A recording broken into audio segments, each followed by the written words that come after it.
All right, class, let's go ahead and get started. A couple of quick announcements before we jump into class. As you know, there's no formal class next week, so you don't have to come to class. I'm going to post a video on the material. I plan on shooting that and posting that tomorrow, so that should be up and available. And I think it'll work out well because the section or the material for next week is an extension of the material for this week, so you'll get a chance to get absorbed to hypothesis testing tonight, and then next week I'll just have the video which will expand that a little bit, but not much. So no formal class, but I actually have a treat for you all. You may consider it a treat. I'll tell you what it is, and you can tell me if you agree. I will actually be here, so if you want to come, ask questions, we can work on Excel, we can do whatever. I'll be here probably around 5:30, and I'll stay, as long as anyone has questions. So if you want to work Excel, you want to ask questions about a quiz, you want to go over the material, if there's anything unclear about the video, come to class, and we'll work it out then. All right, so those are those two things. The other thing I wanted to do before we start is address a question on the quiz from not the one you took for today, but from last week. You all may remember this one. This is the multiple choice trick question one. You may have thought of this as a trick question, but I want to explain this a little bit and make sure everyone is clear on it. So this was before any order is shipped, inspectors at this Alvarez Manufacturing test a sample of all finished goods. So they're getting ready to ship an order and they test a sample.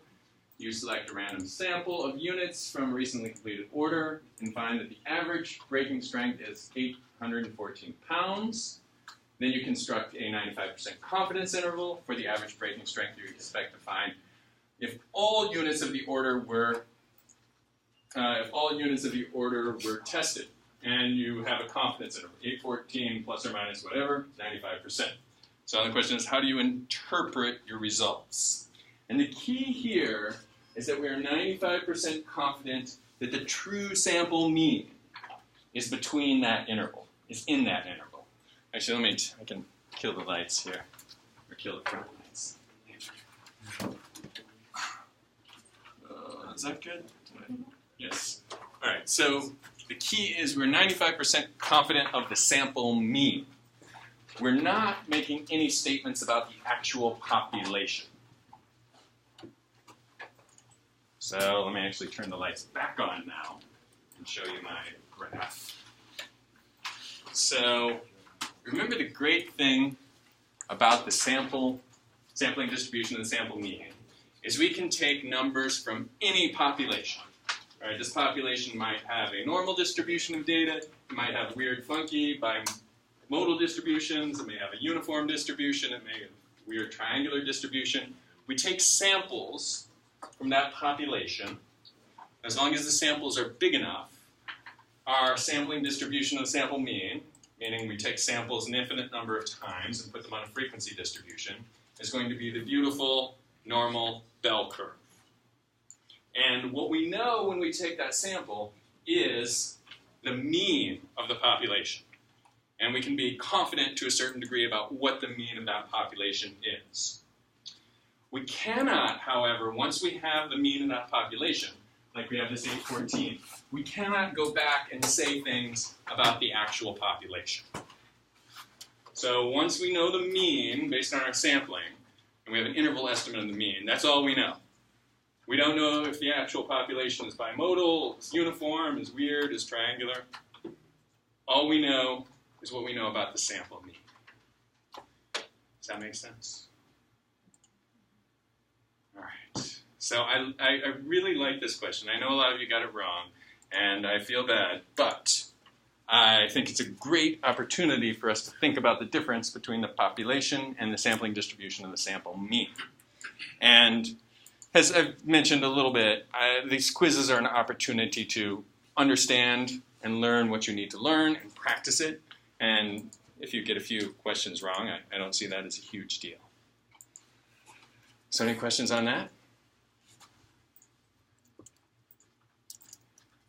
All right. So are you ready to start hypothesis testing? All right. So we're going to talk about hypothesis testing tonight. Hypothesis testing is just a scientific way of asking questions and a scientific way of establishing how confident you are about your answers. We're going to use, unsurprisingly, our confidence intervals that we've already learned and think about how we can pose this into this scientific method for hypothesis testing. So the first part of class, I'm going to go through a few examples, and these are examples just out of chapter 10. They're the exercises. So if you want, you could look on with me and just follow along on those exercises. You could also just watch and kind of absorb and then go back to the exercises as necessary, or you could take notes, whatever works for you. So I'm going to start. Did I say chapter 10? I meant chapter 9. I'm going to start with exercise 9.6. We're going to work that one, and we're going to work a couple others, and then we're going to go to the slides after we do all that and make sure that all the technicalities are clear. So, for exercise 9.6, this is posing a question about the average rent in St. Louis. And suppose you're looking for a one-bedroom apartment in St. Louis, and some realtor tells you the average one-bedroom rent in St. Louis is $1,560. So you look at that. Maybe you're not sure about this realtor. The realtor looks a little shady. For whatever reason, you don't trust her or him. So you want to think about, how could I scientifically verify this? How could I prove or disprove this realtor statement that the average rent in St. Louis, Missouri is $1,560? Well, so we're going to think about the confidence intervals that we already know how to use. So if the average rent truly was $1,560, and we were to take samples and put them all on the sampling distribution of the sample mean, the mean of the sampling distribution of the sample mean would be 1,560, right? And we could develop a 90% confidence interval of all the different means we would get if we were doing sampling. So if we were to take a sample of the average one-bedroom apartment in St. Louis, it would fall in this interval 90% of the time. So let's pause for a minute and think about what those actual numbers would be. So the mean would be 1,560, but let's construct an actual confidence interval, 90% confidence interval, and it's going to be some number. It's going to be like 1470 to, whatever, 1605, something like that. So let's do that as our first step. Now it just so happens we know the population mean for one-bedroom apartments has a standard deviation of 100. And this was based on, and suppose also that if we're going to do some investigative work and we're going to take some samples to try to verify, suppose we're going to take samples of size 50. All right, so let's construct our confidence interval based on the sampling distribution of the sample mean. The standard error of this is going to be the population standard deviation divided by the square root of n, which is 50. What does that come out to?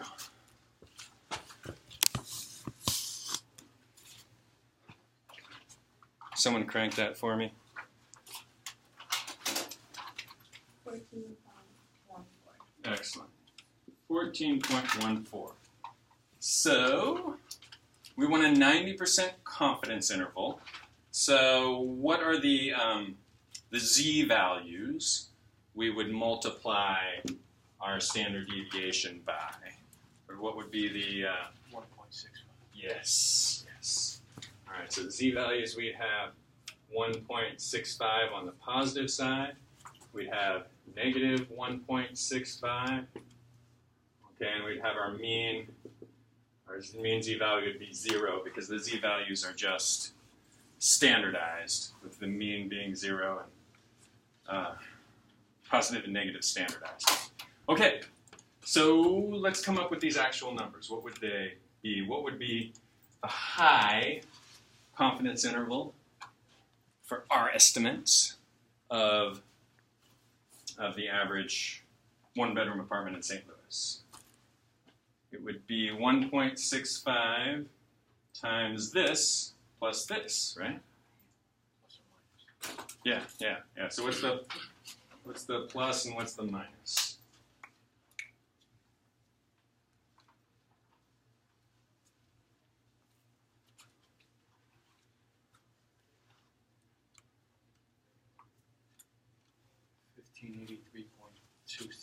All right, 1583. Actually, I'll write this a little tighter here.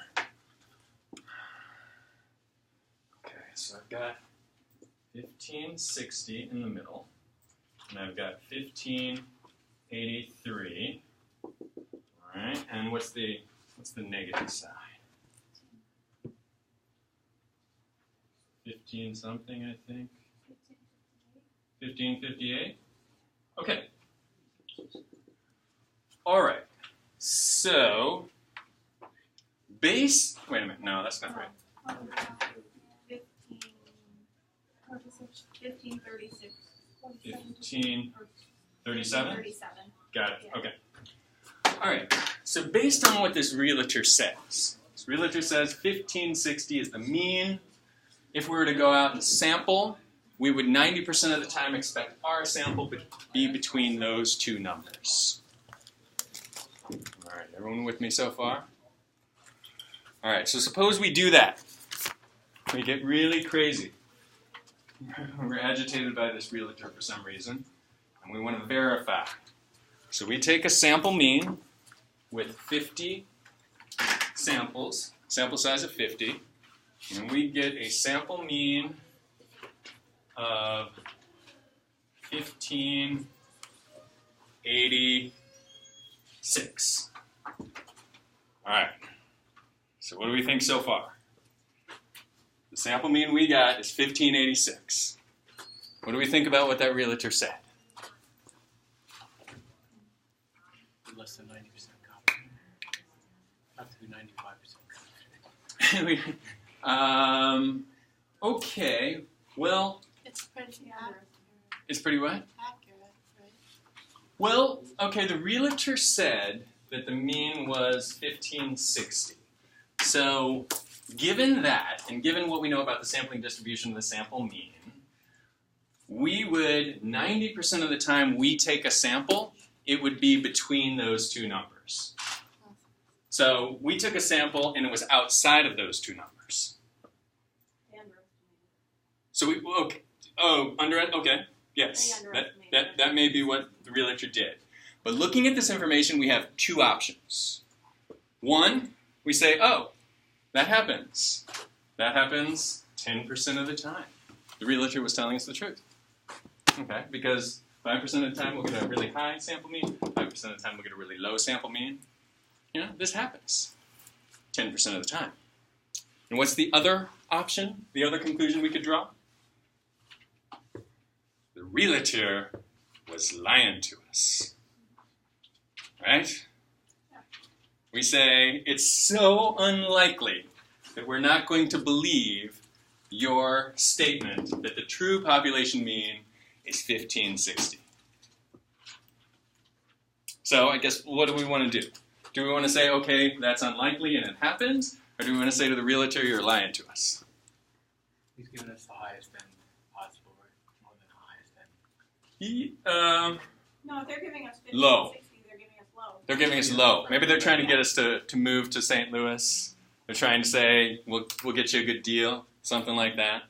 But the real question right now is, do we say, okay, that happens 10% of the time, or do we say, Mr. Realtor, you're lying to us? What do you think? There's no right answer here. You can choose. Depends on what sort of feeling we get from the realtor. sort of vibe we get? All right, does this realtor look like they're messing with us?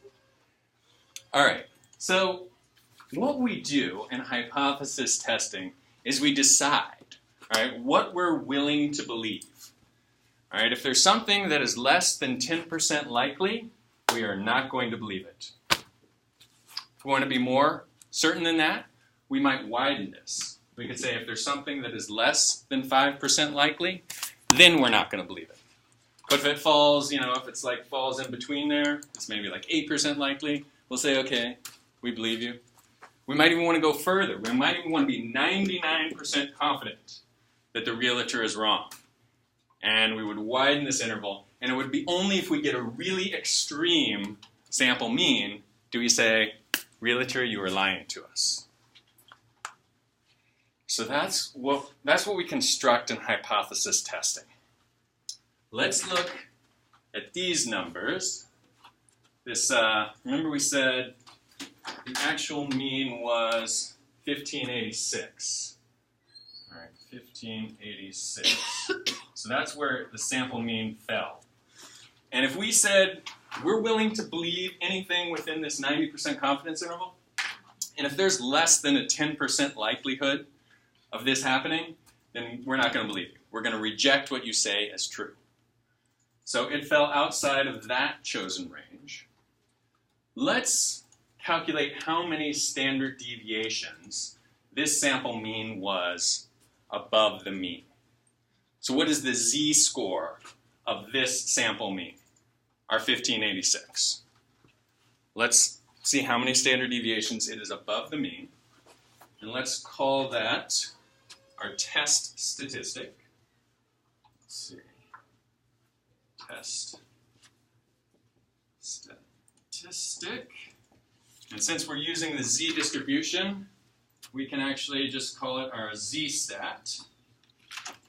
All right, and we're going to take 1586 minus what the realtor told us, 1560. All right, we're going to see what the difference is. So it's 26 is the difference between these two. Question is, how many standard deviations is that above the mean? And that's going to give us an idea of what we might believe. Divided by 14.1. What do we get when we crunch that number?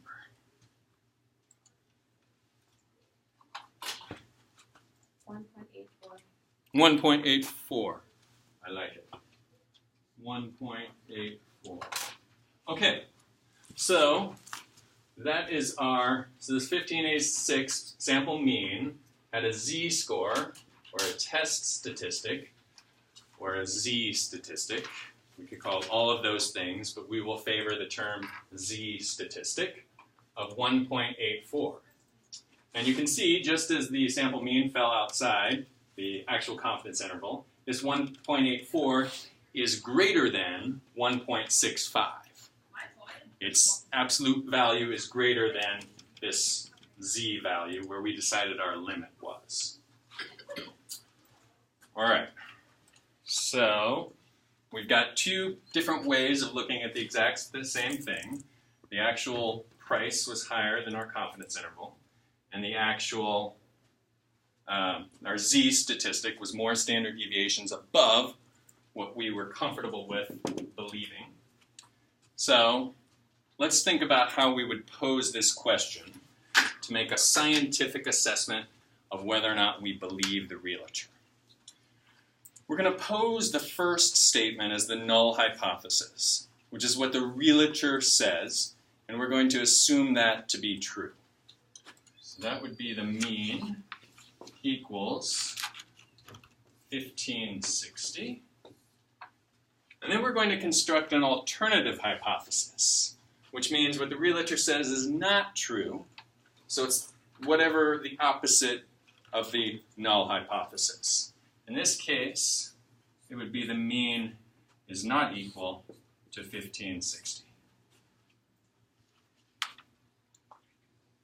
So what we're going to do to make this decision is we are going to assume what the realtor says is true. And we're going to draw a sampling distribution of the sample mean.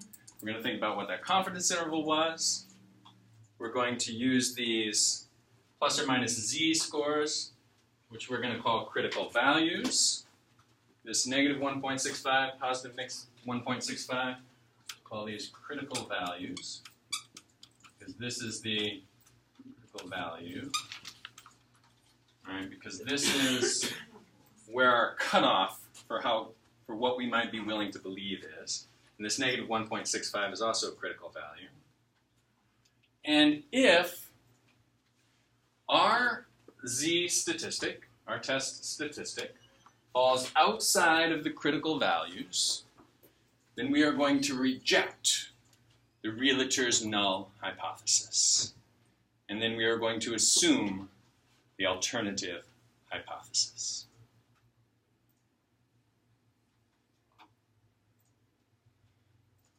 What do you think? Does it make sense? Okay. Now, there's one thing I want to mention. I use the 90% confidence interval because that's what we're used to. But when we construct a hypothesis test, we will flip that around, and instead of saying a 90% confidence interval, we will say a 10% significance level. So our significance level is our threshold for what we're willing to believe. If it's less than 10% likely, we're not going to believe it. If it's more than 10% likely, we'll say, okay, maybe you're telling the truth. So, let's see. Write this. So, let's write, so significance level, significance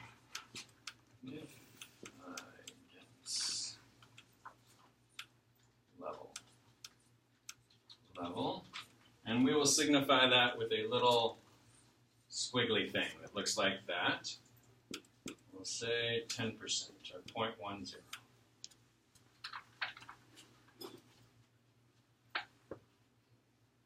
All right. So let's go back through this and make sure we're clear on what we did. So I think we have all the key components. So our realtor said to us initially, she thinks the average one-bedroom apartment in St. Louis is $1,560. And our reaction to that was, we're a little skeptical. We're not sure we believe you. So we're going to set up a hypothesis test. We're going to give you the benefit of the doubt, and we're going to say, well, we'll believe you initially. We'll assume what you say is true, that the true population mean is $1,560 of one-bedroom apartments. We're going to look for evidence to the contrary. And if we get evidence to the contrary, we are going to reject your null hypothesis, and we are going to assume the alternative hypothesis. And the alternative hypothesis, the mean does not equal 1,560. It could be high, it could be low. So then, we went out, and we did some sampling of our own to test this null hypothesis. And we came back with a sample mean of 1,586. Okay, and we put that on our graph, 1,586. And then we said, well, let's think about what our critical values are. If we're comfortable with a 10% significance level, meaning anything less than 10%, we're going to say we don't believe. Anything more than 10%, we believe you. Then we need to find sort of what these z values would be associated with that level of significance.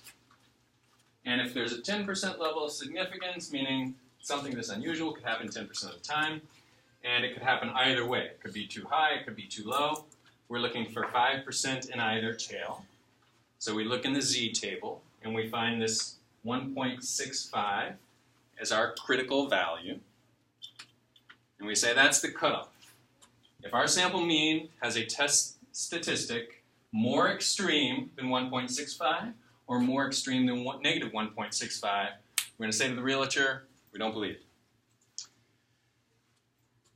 So our sample mean was 1586.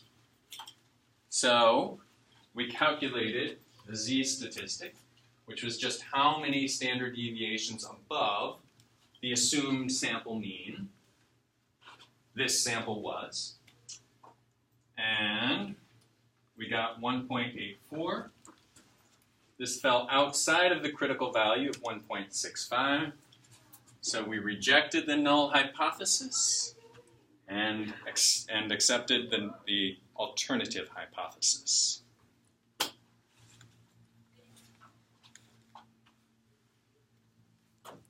Any questions?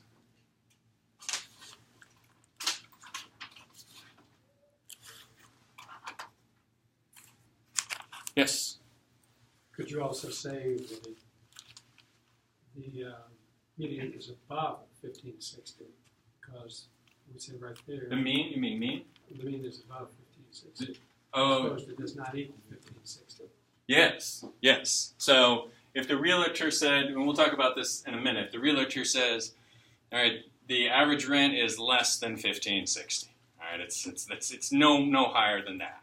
And we could say, well, we're gonna pose a different alternate null and alternative. We'll say, well, we're gonna assume that it's less than 1560. We're gonna look for overwhelming evidence that it's above 1560. And we'll just frame that question in a slightly different manner.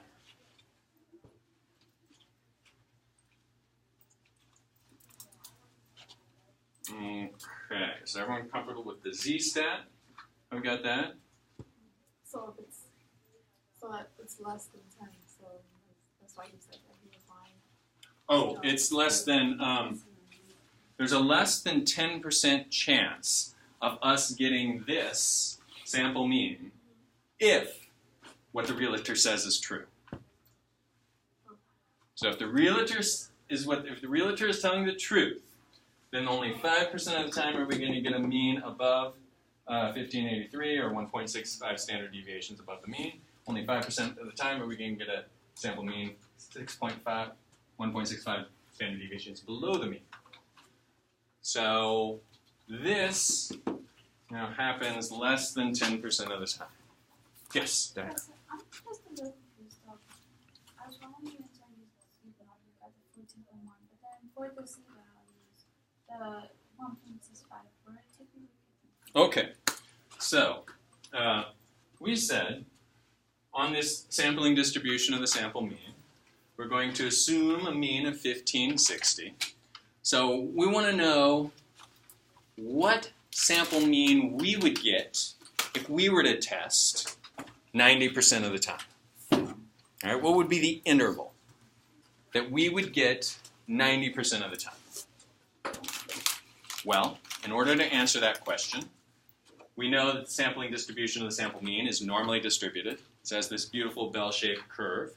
And because of that, we know that 5% of the data will be higher than 1.65 standard deviations above the mean. 5% will have a higher z-value than 1.65.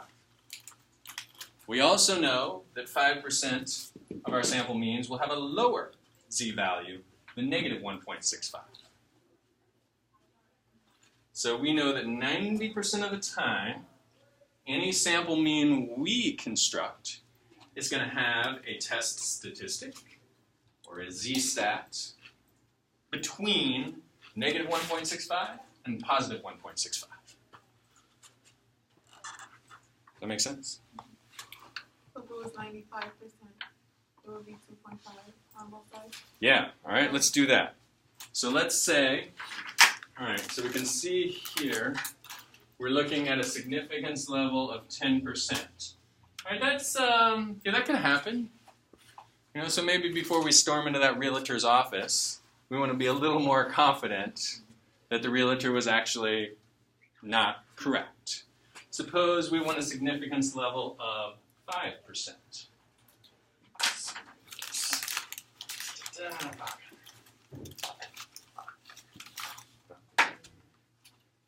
significance level of 0.05. All right. So remember we called this 1.65 and negative 1.65, we call them critical values. So for our 5% significance level, what then are going to be our critical values?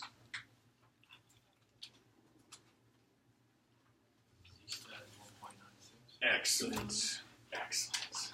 So 1.96 on the positive side, 1.96 negative on the negative side. Okay, so now we're willing to believe a little bit more. All right, it has to be less than 5% likely before we storm into the realtor's office and say we don't believe you. Maybe the cost of firing this real estate company is significant. So before, maybe this is not just us looking for our own apartment, maybe we're representing a company, representing a firm. And so the switching costs of getting rid of this realtor are high. So we want to be very confident that the realtor is wrong before we fire her or him. So if we had a significance level of 5%, what would we conclude with this question, the null hypothesis and alternative hypothesis? Would we reject the null hypothesis?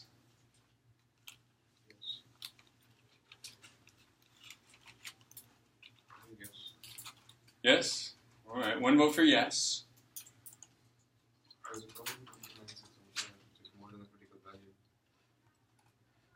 So remember our critical value for the 5% significance is positive 1.96 or negative 1.96. So we're going to say anything less than this, or let me put it this way, anything more significant than 1.96 is so unlikely that we're going to reject your claim. It's only going to happen 5% of the time where it's going to be more extreme than this and 5% or this. 2.5% of the time this area, 2.5% of the time this area. And when we went out and we got our sample data, we found 1586 to be our sample mean. And we know that that has a z statistic of 1.84. Does that pass our threshold of saying to the realtor, you know what, that's so unusual. That's so far in this outlier area of the curve that I'm going to say you're wrong. Do we say that to the realtor if we have a 5% significance level? Still yes? No. Because it's less than. Yeah, it's less than that. We're like, we look at it, we're like, it raises some eyebrows, but it doesn't reach the level where we say, we're going to reject your claim. Because that could happen. This happens 5% of the time. Maybe the realtor was telling you the truth, and just in your sample mean, you came up with that number, and that can happen 5% of the time. All right, now how about if we wanted to do a 1% significance level? All right, our threshold for what we believe is all the way up to 1% likely. So if there's less than 1% chance of this happening just randomly, then we're going to say, no, realtor, you're lying to us. But if it's like happens to fall in like the 2% range or 3% range, we say, okay, we're good for now. What would the critical values be if our significance level was 1%? 2.58 sounds right to me. 5.8 on the positive side and negative 2.58. Okay, so then we need even more extreme, more evidence to the contrary before we reject the null hypothesis.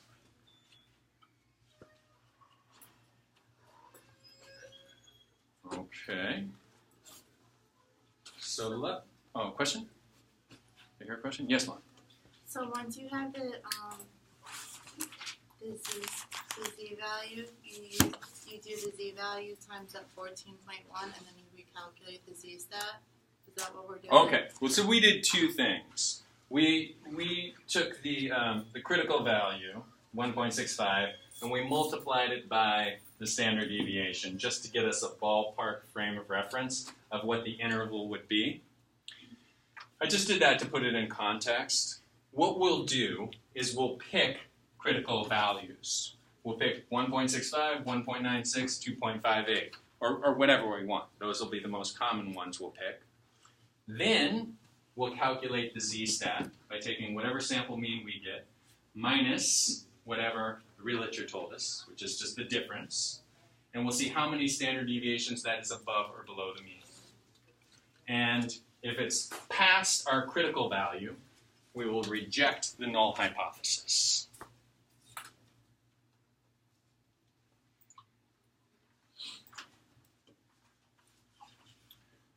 Okay. Now, so I'm going to introduce another little nuance here. It's called the p-value.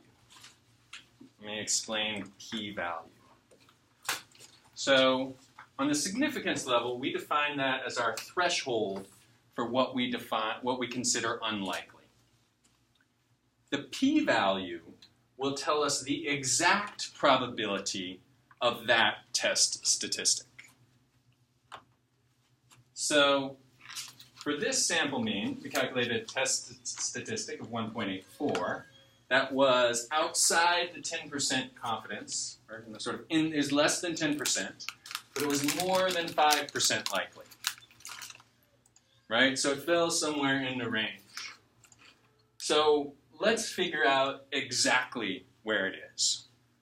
It was less than 10% likely, but more than 5% likely. Everyone understand what I'm saying there? So let's figure out exactly what it was. The way we can do that is we can look up 1.84 in the z table, and we can find the area associated with 1.84. So let's do that. P-value is the exact calculation of likelihood.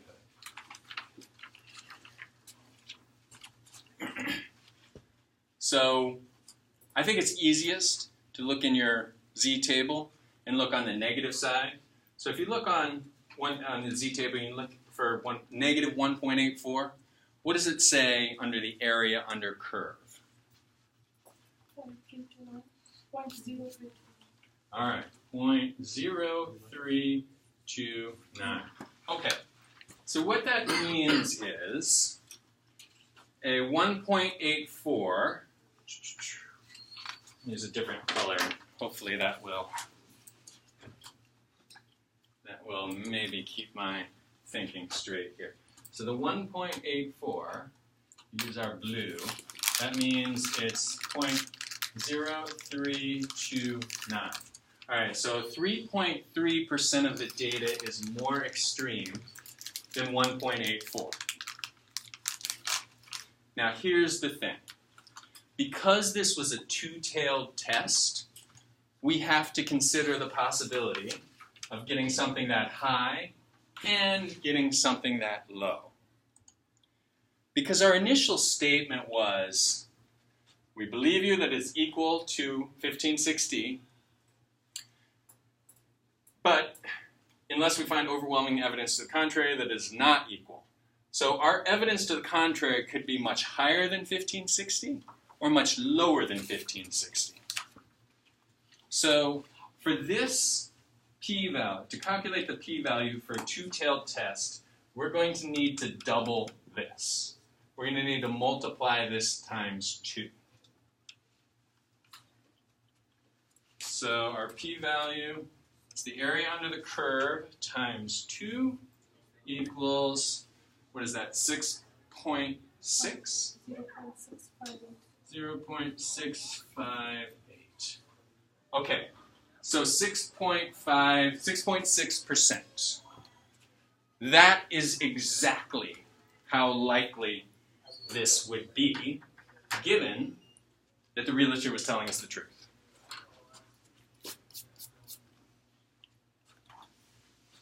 So again, if we believe what the realtor says, that the mean is 1560, then the chances of us getting 1586 or something that extreme, either positive or negative, would be 6.6%. And that is lower than our 10% threshold for what we're willing to believe.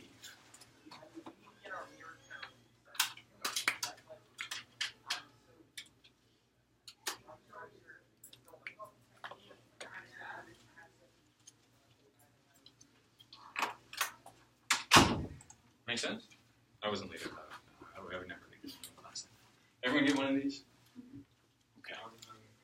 Oh, you need one?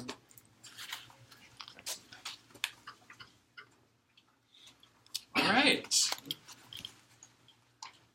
So let's spend a few more minutes on this because it seems like we're getting it. And this is the chunk of what we need to know. All we're going to do for the next two examples are think about this in a slightly different way. So p-value, we found that to be the exact probability of getting an answer this extreme, given that the realtor was telling the truth. And we could use this and this alone could be our reject, don't reject decision. If this p-value is less than the significance level, then we reject. And it is for this first one. 6% is less than 10%, reject. For the second one, 5%. 6% is greater than 5%, fail to reject. 1%, 6% is greater than 1%, fail to reject. And the way we say this, all right, we have our null hypothesis and alternative hypothesis. If we find overwhelming evidence to the contrary of the null hypothesis, we reject it and we accept the alternative. If we do not have overwhelming evidence to the contrary, we don't say we accept the null. We just say we fail to reject the null. So I'm not saying the realtor is telling us the truth. That's the last thing I'm going to say. I'm not going to say you're telling us the truth, but I'm just going to say I don't have overwhelming evidence to prove that you're lying. So I fail to reject. All right. And we based these critical values, 1.65, 1.96, 2.85, based on our desired significance level, which is just the polar opposite of the confidence level. And we used our sampling distribution of the sample mean to determine the likelihood of getting a sample mean that we got.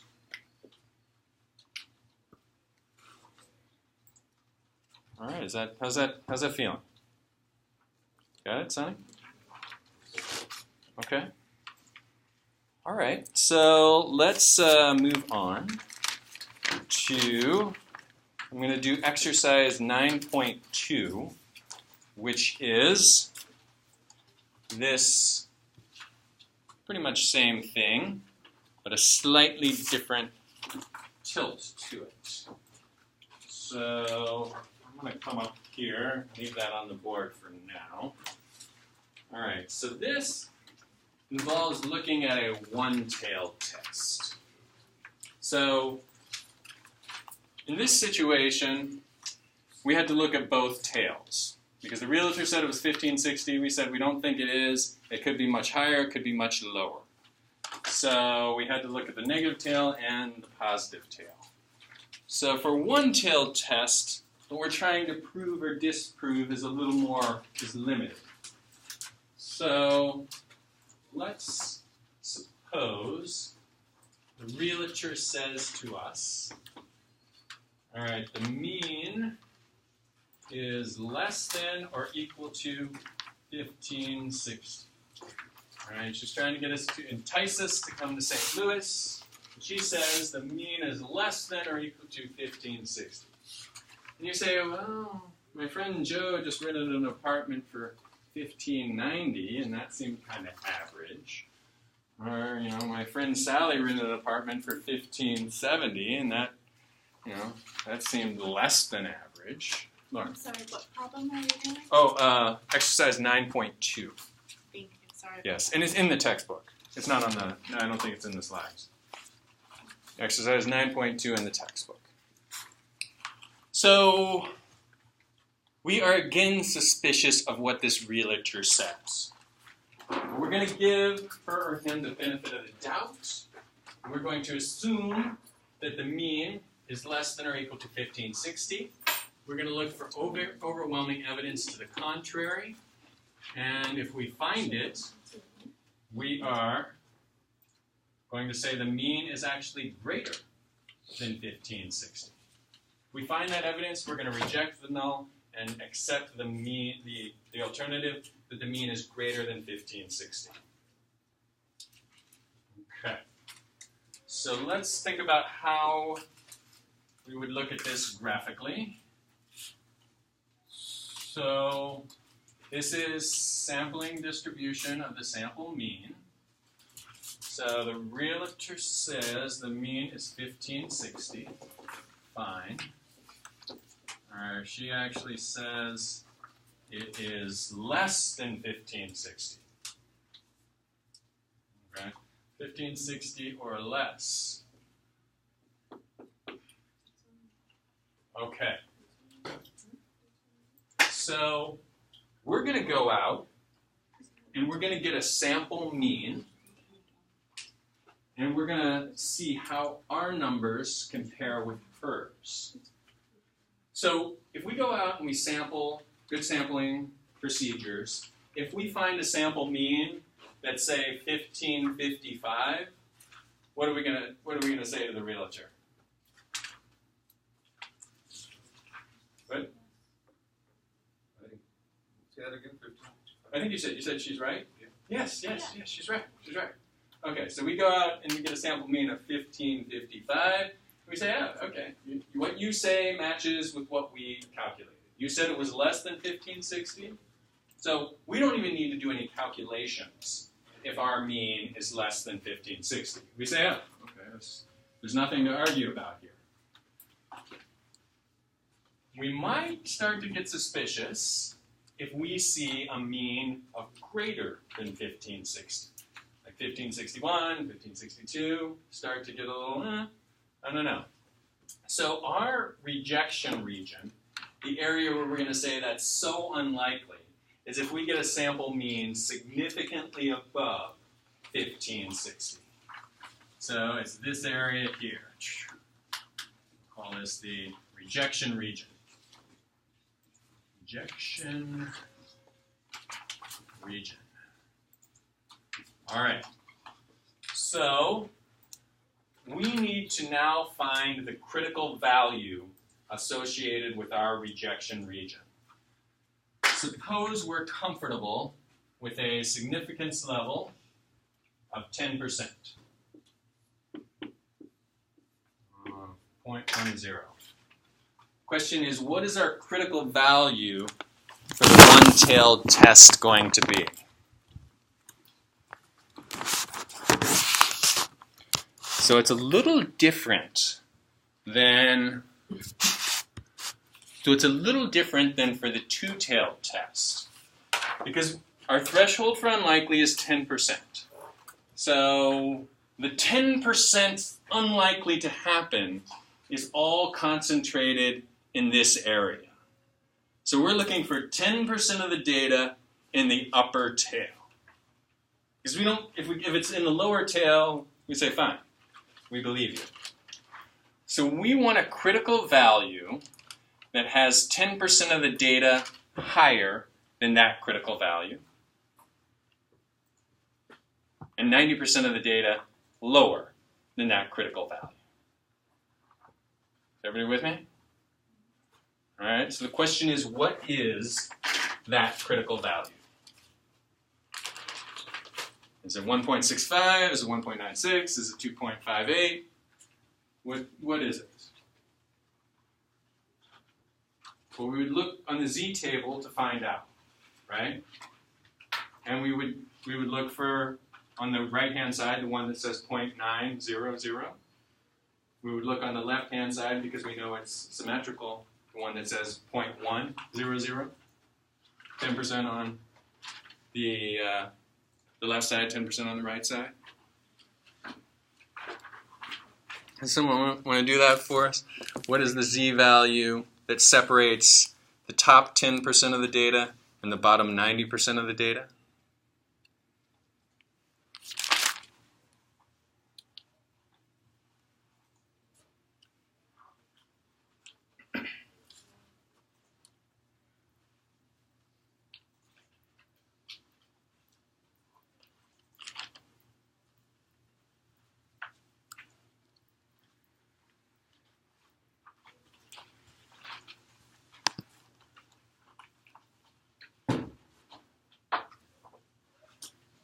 So 1.65 separates the top 5% and the bottom 95%. 1.96 separates the top 2.5% and the bottom 97.5%. So it's going to be less than 1.65, right? It's going to be like 1.3 or 1.4. 1.29, I like it. So a z-value of 1.29 is going to separate our top 10% in the rejection region, 10%, and the bottom 90% in the non-rejection region.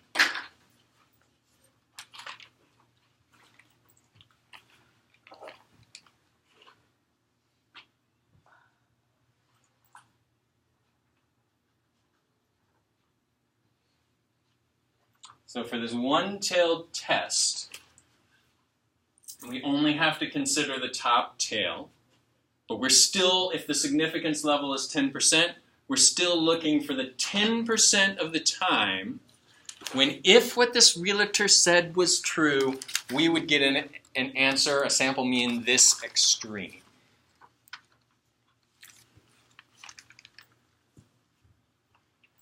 And now we calculate the test statistic the same way. We still want to know how many standard deviations our sample mean is above what the realtor supposedly thinks is the sample mean. If it's below, of course, we don't even need to do any math. All right, so we go out, we do some testing. Sample mean is 1586. All right, now this, the standard deviation of the sampling distribution of the sample mean, we know standard deviation, this little standard deviation with the x bar, it equals, we're assuming, again, that we know the population standard deviation of 100. And if we're taking sample sizes of 50, we're going to get the 100 divided by the square root of 50 equals 14.1. Same thing we did over there. So our z-stat is going to be the exact same calculation. It's going to be our 1586 minus 1560 divided by 14.1 equals 1.84. All right. So we set up this test based on a 10% confidence level. We said our rejection region was the top 10% of the data, and that's associated with a z-value of 1.29, and we get a test statistic of 1.84. What do we say to this realtor?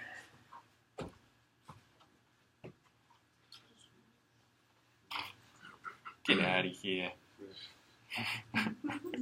Get out of here. Yeah, that's what we say to the realtor. All right, so one-tailed test, we need to calculate the critical values. This is our critical value. Critical value. And our sample mean is past the critical value, so we reject the null hypothesis and we accept the alternative hypothesis. We have overwhelming evidence that the mean of the average one-bedroom apartment in St. Louis is less than 1560.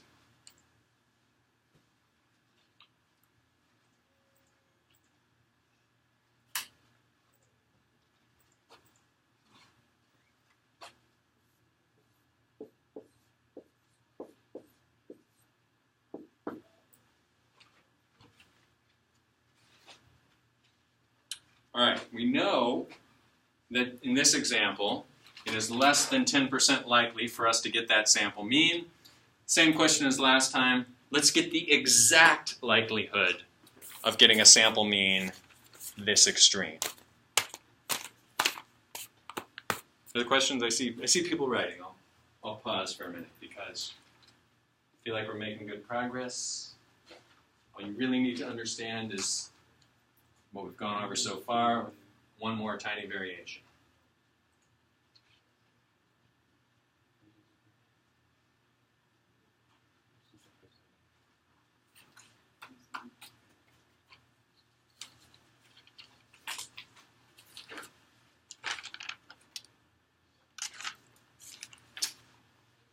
All right, we ready for p-value? All right, so we know this crosses our threshold of 10%, and we want the exact calculation of how likely it would be for us to get this sample mean, given that you said the mean was less than or equal to 1560. Well, we go through the same process.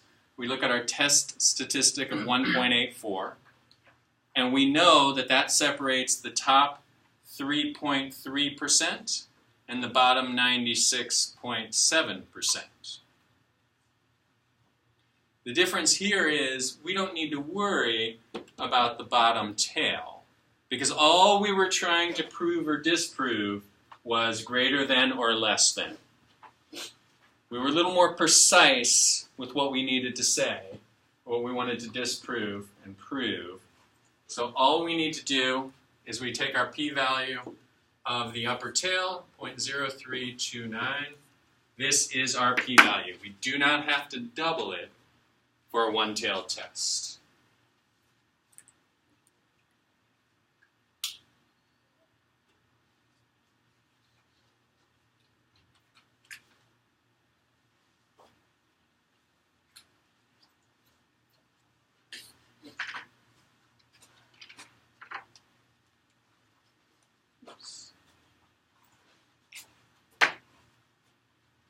All right, does that make sense?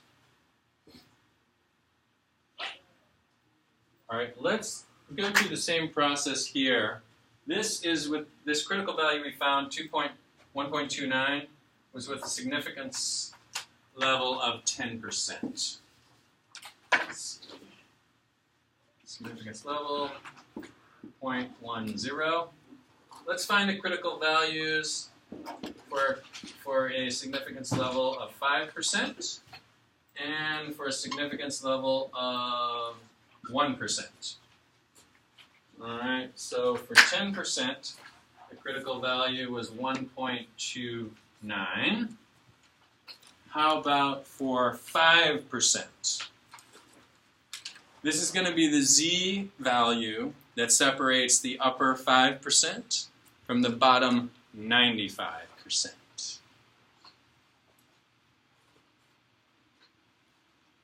Somebody want to tell me what that is?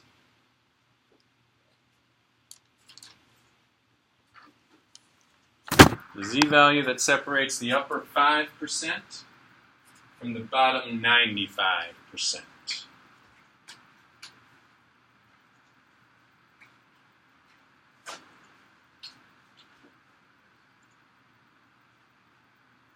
I had prizes. I would offer prizes at this point.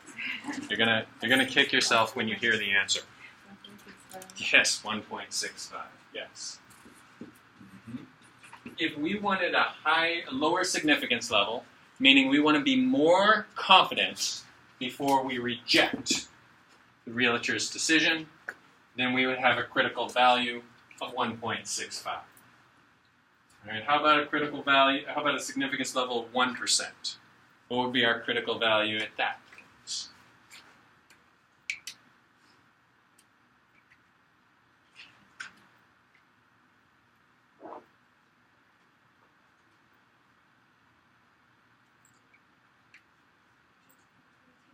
.33, I like it. 2.33. Okay. So, key difference here with the one-tailed test is the rejection region was all in one tail.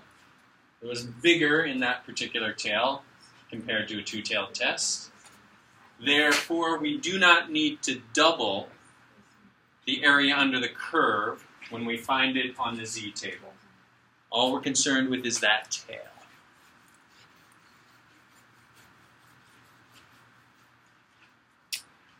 All right, I'm going to erase that board. You're going to have a couple minutes as I get that erased, and we're going to move on to the next exercise.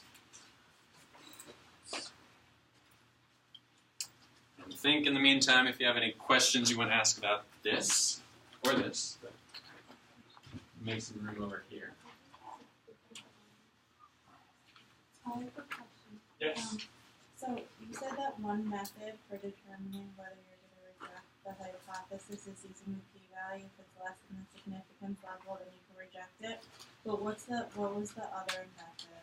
The method is the critical value method, which is if our test statistic is more extreme than the critical value, then we reject the null hypothesis. Because our z-stat, our test statistic, was 1.84, and that is more extreme than 1.29. Thank you. You bet.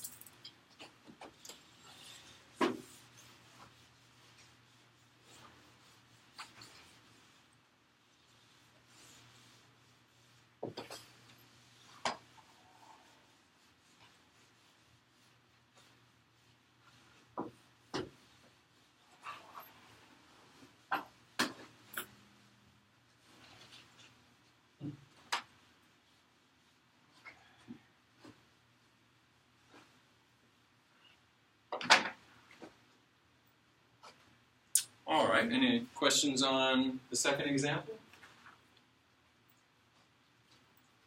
Let's move on to the last example we're going to go through before we turn to the slides.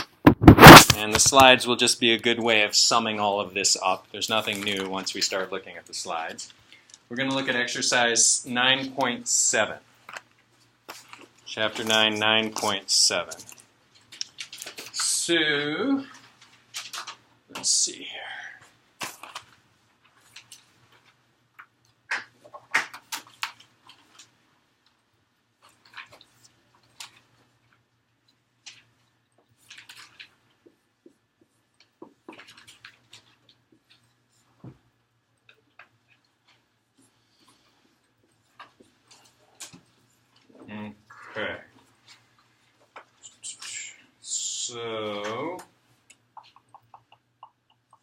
Okay.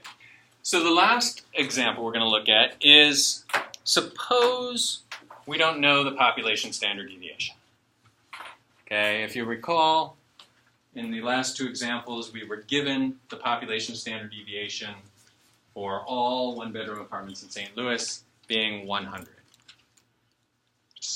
You know, maybe there's ways statisticians could estimate that based on previous year's data, based on other demographic data. But for the most part, we won't know the population standard deviation. So what do we do if we don't know the population standard deviation? Use the sample. Use the what? Yeah, use the sample standard deviation, which is going to be a little bit bigger. And then there's one other thing we do if we don't know the population standard deviation. We can't use the T table. We need to use the, wait a minute, did I say that wrong? We can't use the Z table. we now have to use the t-table. And the t-table is just going to add a little bit more padding to our confidence interval to account for the fact that there's an unknown variable. So, all right, the realtor says average rent in St. Louis is less than $1,560. We say we're a little suspicious about that. We're going to set up a hypothesis test. We're going to assume what you say is true. We're going to look for evidence. If we find overwhelming evidence to the contrary, we're going to say that the population mean is greater than 1,560. All right, so we're doing a one-tailed test. We go out, we do a little sampling. We sample 20 people.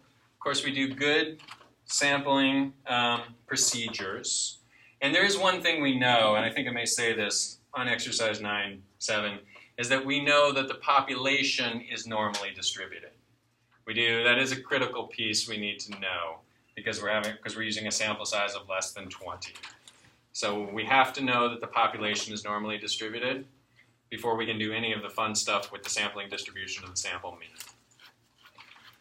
Be that as it may, we take a smaller sample size and we calculate our sample mean as a little different. We calculate it as 1598. All right, and we calculate a sample standard deviation of 110. Okay, so the realtor says less than or equal to 1560. We're a little suspicious. We think it is greater than 1560. We're going blind a little bit here. We don't know the population standard deviation. We do know the population is normally distributed. We only have enough funds and resources to sample 20 people. But we do use good sampling procedures, simple random sample of 20 people. We find a sample mean of 1598. Okay, so that is more than the realtor said. So we could be in a position to disprove what the realtor said. If it were less than what the realtor said, then we wouldn't even need to go further. But it's more. Okay, so the realtor said 1560. All right. Suppose we still want a significance level of 10%. 0.10. 10%. All right, so we're going to find a rejection region, just like we did in the previous example, of what would be 10% likely to happen given 10% or less likely, given what you say is true. Reject. Okay.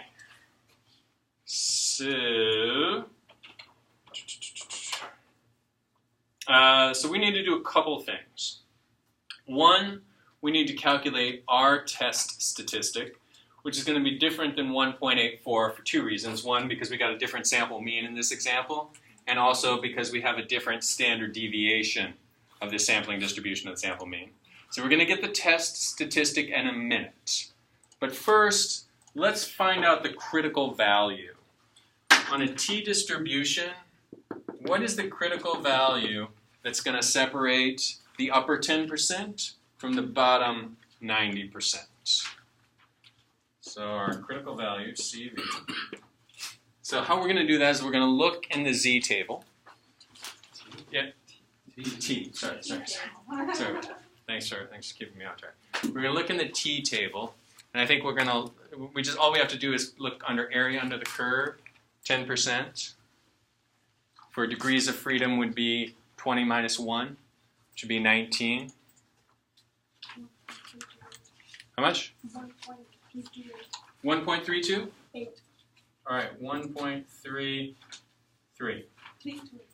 Okay, fantastic. Okay, so that is our critical value. So the only other thing we need to do now before we're ready to make a decision, of course we'll do some other things like p-value after that, but we could make a decision after we calculate the test statistic of our sample mean. And if it is greater than 1.33, then we're going to reject. If it's less than 1.33, we fail to reject. So we need, we know that our sample mean is 1598. Assuming what the realtor says, 1560, that means our sample mean is $38 higher. We need to know how many standard deviations higher that is. So let's calculate the standard deviation of the sampling distribution of the sample mean. It's going to be 110 divided by the square root of the sample size, which equals what?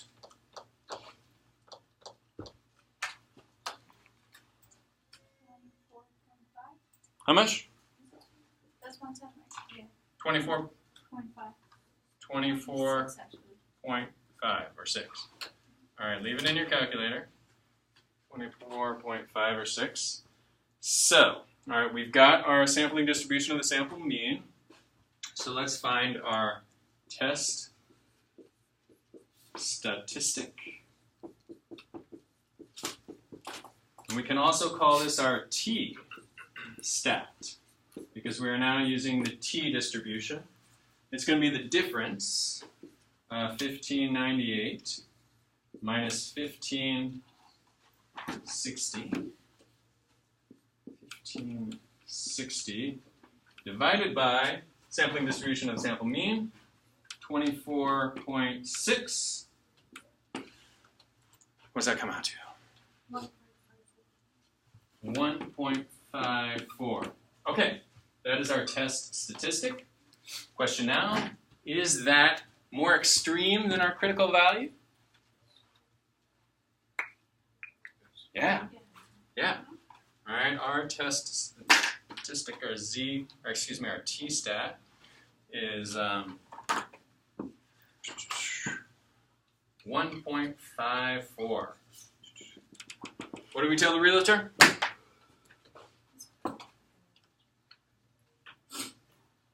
Anyone? What do we say to the realtor? Really,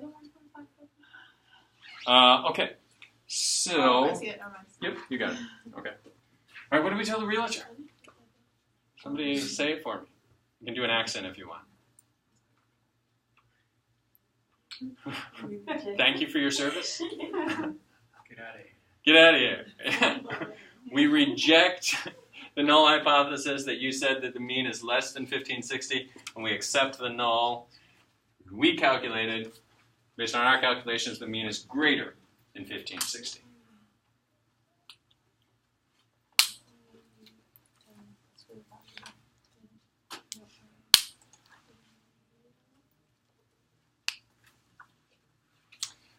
Now we could do a p-value, but since the t-distribution does not have as much information, looking in your textbook, we could only do an estimation of the actual p-value. We could use Excel to get an exact number, and I think you will have a couple Excel exercises asking you to get an exact number for the p-value. But it's the same process. We say, all right, we know this 1.54, it passes the 10% level threshold. The question is, what exactly is the likelihood of getting a 1.54? It would be like 7% or 5% or whatever it would be.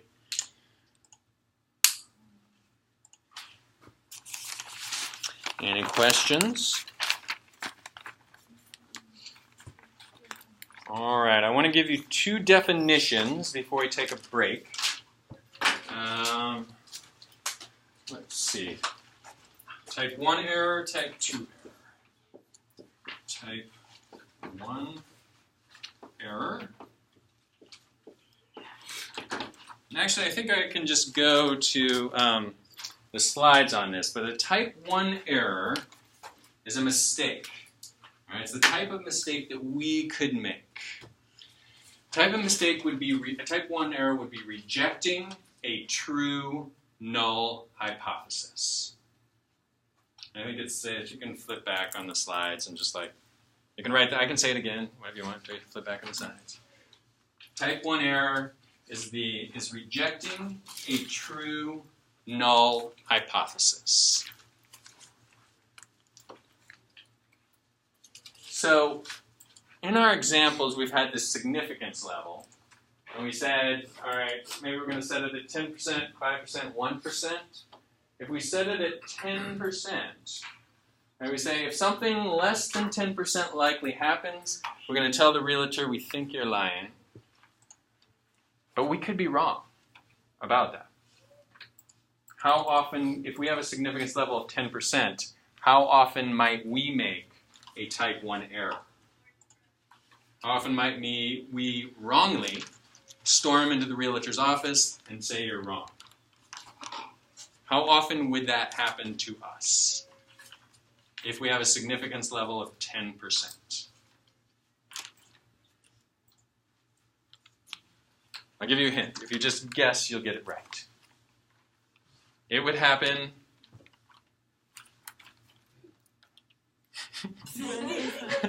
it would happen 10% of the time. All right? Because the realtor would be like, you know, that happens. That's statistics. That happens 10% of the time. The sample mean you got is unusual in those extreme tails or the upper tail, lower tail, both tails. That happens 10% of the time because that's the significance level we chose. If we choose a significance level of 5%, how often would we make a type 1 error? 5% of the time. If we choose a significance level of 1%, how often would we make a type 1 error? 1% of the time.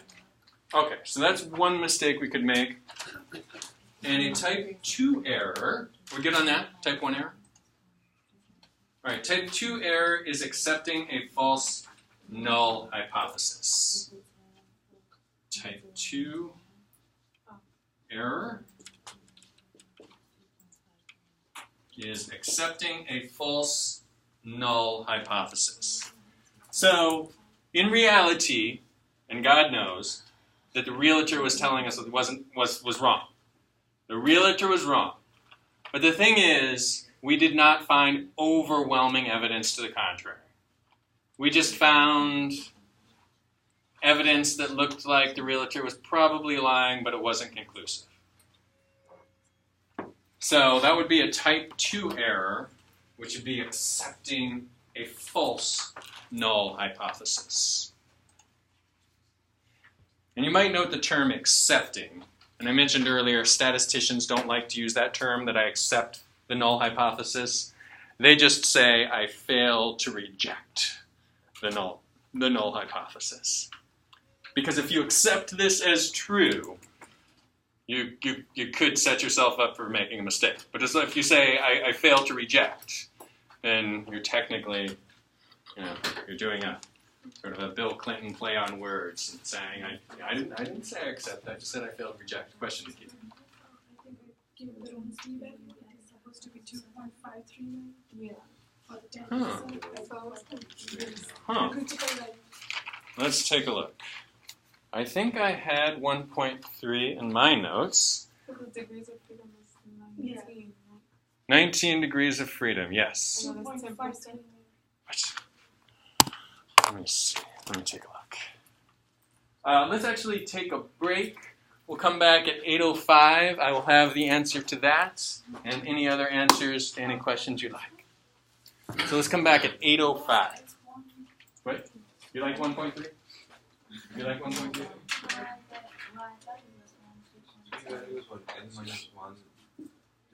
Degrees of freedom. Let's see.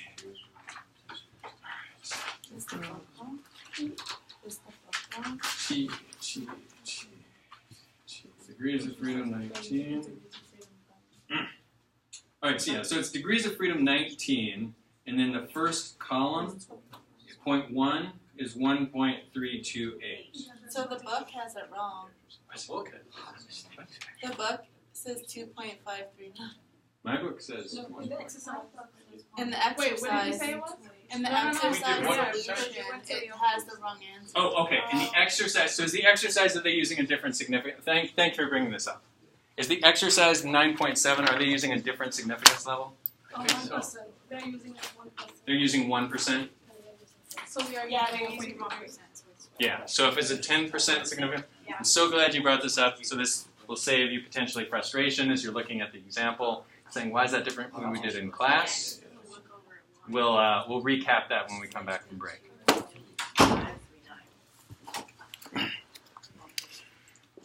So the critical value is still